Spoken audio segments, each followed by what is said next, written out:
সব বন্ধুরা চটপট চলে এসো। আজকে চলো তালের কেক তৈরি করি। তাল এমন একটা সুস্বাদু ফল, এটাকে আমরা নানাভাবে খেতে পারি।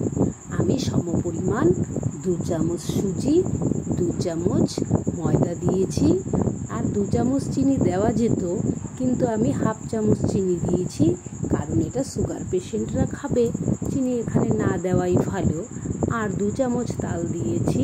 যেহেতু ব্যাটারটা শুকনো হয়েছে, তাই 2 চামচ মতো জাল করে রাখা ঘন দুধ দিয়ে দিলাম। তালটাও আমি ফুটিয়ে রেখেছিলাম, সেটা দিয়ে দিয়েছি। আর কিছুটা ইনো দিয়ে দিয়েছি, কারণ কেকটা সফট আর ফ্লপি হওয়ার জন্য। নর্মালি যদি দিতাম ইনো ছাড়া বা ইস্ট ছাড়া, তাহলে সেটা ফুলতো না, কেমন যেন শক্ত শক্ত হয়ে থাকতো। শক্ত কেক সবাই খেতে ভালোবাসে না, সেই কারণেই এভাবে তৈরি করা। একটা লেয়ার দিয়ে তার উপর আমি নারকেল কোড়া দিয়ে আবার আরেকটা ব্যাটারের লেয়ার দিয়ে দিলাম। আর বাটিতে আমি তেল ব্রাশ করে নিয়েছিলাম। এবার প্রেশার কুকারে সামান্য জল অথবা নুন দিয়ে সিম করে আঁচটা আমি এই কেকটা বেকিং করছি। দেখো কতটা হয়ে গেছে, একটা চামচ দিলেই আমি বুঝতে পারছি প্রায় হয়ে এসেছে।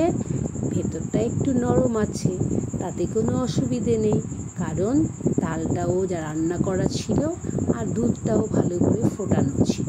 এটা খেতে খুবই ভালো লাগবে, নরম অথচ সুস্বাদু।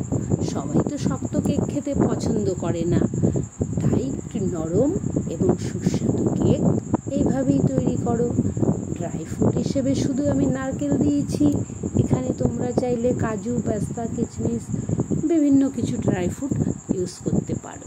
তোমরা একবার ট্রাই করো আর আমাকে জানাও কেমন লাগলো তোমাদের এই তালের ইজি রেসিপিটি। খেয়ে ভালো লাগলে অবশ্যই জানিও। ধন্যবাদ সবাইকে।